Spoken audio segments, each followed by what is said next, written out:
અમે પારેવા ઉડતા ઉડતા આવ્યા શિક્ષણની સંસ્થામાં. અમે પારેવા ઉડતા ઉડતા આવ્યા શિક્ષણની સંસ્થામાં. વિદ્યાપીઠમાં ભણ્યા, સૌ સાથે રહ્યા, ખૂબ મજા પડી ગઈ. અને અમે દાણા ચણવા પણ આવેલા અને એ અમને મળી ગયું. અમે આજે સૌ ખુશ થઈ ગયો. અમે પારેવો આજે સૌ ખુશ થઈ ગયો કેમ કે અમને નોકરી મળી ગઈ. મિત્રો, આ છે મારા વિદ્યાર્થીઓનો સૂર, મારા વિદ્યાર્થીઓનો ટહુકો છે. ગયા વર્ષે જ એટલે ચાલુ વર્ષે મે મહિનામાં એક્ઝામ પૂરી કરીને ગુજરાત વિદ્યાપીઠ જે બાપુએ સ્થાપેલી સંસ્થા છે એના department of library and information સાયન્સમાં માસ્ટર ડિગ્રી કરીને મે મહિનાની આસપાસ એમનું રિઝલ્ટ આવ્યું શરૂઆતમાં. અને એ વિદ્યાર્થીઓ તરત જ અલગ અલગ જગ્યાએ જોડાયા છે. આસિસ્ટન્ટ લાઇબ્રેરિયન તરીકે, ક્યાંક સરકારના એડહોકમાં જોડાયા છે, ક્યાંક કોઈ સારી સંસ્થામાં જોડાયા છે, ક્યાંક કોઈક કોલેજ લાઇબ્રેરીમાં જોડાયું છે, તો ક્યાંક કોઈક પબ્લિક લાઇબ્રેરીમાં જોડાયું છે. તો મિત્રો, આવા ઘણા વિદ્યાર્થીઓ મારા આ વખતે બહાર પડેલા મોટા ભાગના વિદ્યાર્થીઓ, હું કહું લગભગ 16 વિદ્યાર્થી અમારા હતા ટોટલ. એમાંથી 11 તો અત્યાર સુધીનો મારી જોડે આંકડો છે, 11 વિદ્યાર્થીઓ વિદ્યાપીઠના એમને નોકરીમાં જોડાઈ ગયા છે. વિદ્યાર્થીઓ જેટલો જ આનંદ મને છે. મિત્રો, તમને ખબર છે કે જ્યારે માતા પિતાનું સંતાન ખૂબ વિકાસ કરે છે ત્યારે માતા પિતાને ખૂબ આનંદ થાય છે. આજે મારા વિદ્યાર્થીઓને નોકરી મળી ગઈ છે. વિદ્યાર્થીઓને જેટલો આનંદ છે એટલો જ આનંદ મને છે. કેમ કે દરેક ગુરુ, દરેક મા બાપ ને એવું હોય કે મારું સંતાન અથવા તો મારો વિદ્યાર્થી મારા કરતા આગળ જાય તો સારું. આ બે જ વ્યક્તિ જીવનમાં એવી છે કે જેમને એમનો વિદ્યાર્થી અથવા તો એમનું સંતાન આગળ જાય તો આનંદ આવે. મિત્રો, મારા વિદ્યાર્થીઓને તો હું આશીર્વાદ આપું છું કે હજુ પણ એ પગથિયા ચડીને શિખર સુધી પહોંચે. કેમ કે આ છે ગુજરાત વિદ્યાપીઠમાં ભણેલા વિદ્યાર્થીઓ, જ્યાં સખત શિક્ષણ, કેળવણી, સમૂહ જીવન જરૂરી અનૌપચારિક શિક્ષણ આપોઆપ મળતું હોય. ઔપચારિક શિક્ષણ તો ખરું જ, જ્યાં જુદા જુદા પ્રકારની તાલીમો, સેમિનાર, વર્કશોપ વગેરે ભરવાની વિદ્યાર્થીઓને તક મળે છે. અને આવા વિભાગમાં ભણીને વિદ્યાર્થીઓ ખૂબ આગળ નીકળે છે. મિત્રો, એટલે જ આ હું વાત કરી રહ્યો છું કે મારા વિદ્યાર્થીઓ ખુશ થઈ ગયા કેમ કે એમને નોકરી મળી ગઈ. અને નોકરી મળવાથી જીવે મિત્રો, આપણે વિચારીએ, ઘણા માણસો એવા કહેતા હતા, ઘણી આપણે સાંભળેલું છે તો પૈસો હાથનો મેલ છે. મિત્રો, આ મેલ વગર ચાલતું નથી. આ મેલ વગર હું બોલી પણ ના શકું. આ મેલ વગર આપણે ભણવા સ્કૂલ સુધી અથવા તો કોલેજ સુધી ફી ભરવાના પૈસા વગર આપણે કેવી રીતે જઈ શકીએ? એટલે પૈસો તો કમાવવો જ પડશે.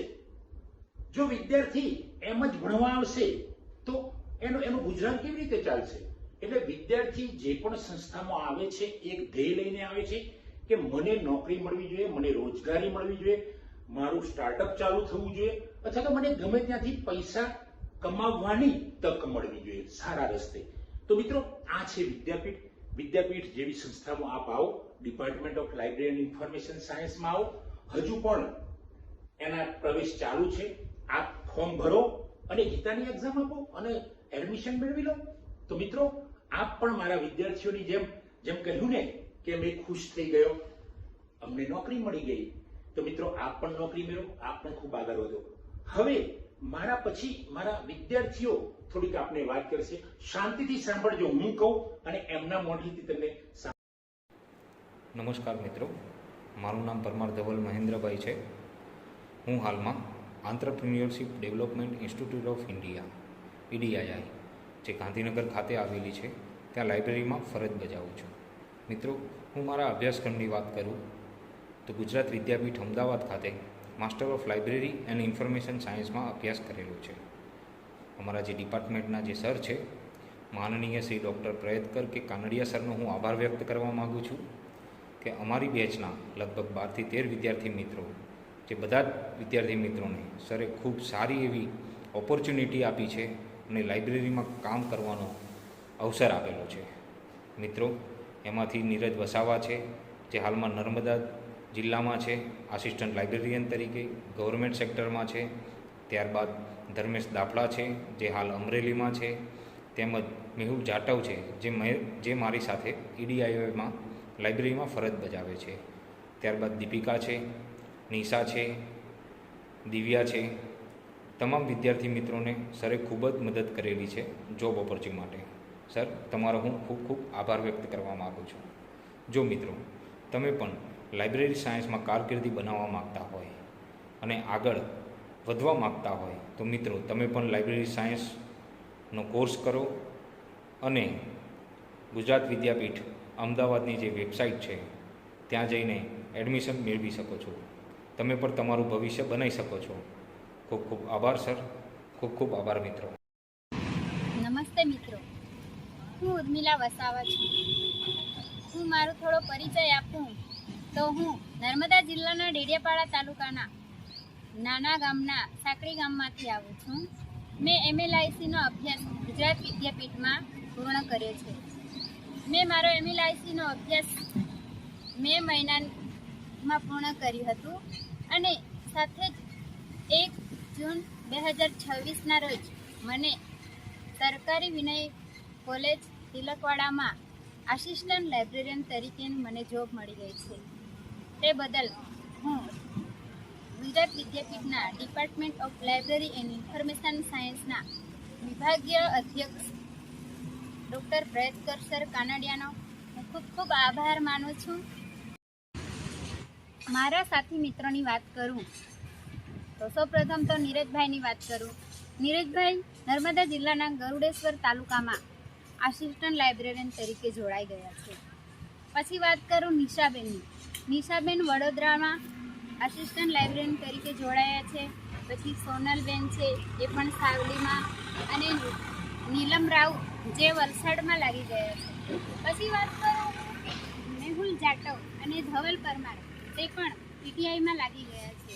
એમ કરીને MLICના ઘણા બધા સ્ટુડન્ટો MLICનો અભ્યાસ પૂર્ણ થતાની સાથે જ એટલે મે મહિનામાં એક્ઝામ પૂરી થઈ અને જૂનમાં બધા સ્ટુડન્ટો ખાસ કરીને 99% વિદ્યાર્થીઓ જે MLICનો અભ્યાસ પૂર્ણ કરીને મે મહિનામાં અભ્યાસ પૂર્ણ કર્યો અને જૂનમાં જોબ પર લાગી ગયા છે. તો હું વિદ્યાપીઠનો ખૂબ આભાર માનું છું કે તેઓ ખૂબ સારો અભ્યાસ કરાવે છે અને ખૂબ જ સારું પ્લેસમેન્ટ પણ આપે છે. તો મિત્રો, તમે પણ ગુજરાત વિદ્યાપીઠ જેવી સારી સંસ્થાઓમાં ગ્રંથાલય અને માહિતી વિજ્ઞાનમાં એડમિશન લો અને અભ્યાસ કરો અને જીવનમાં સારી કારકિર્દી બનાવો એવી આશા સાથે આભાર.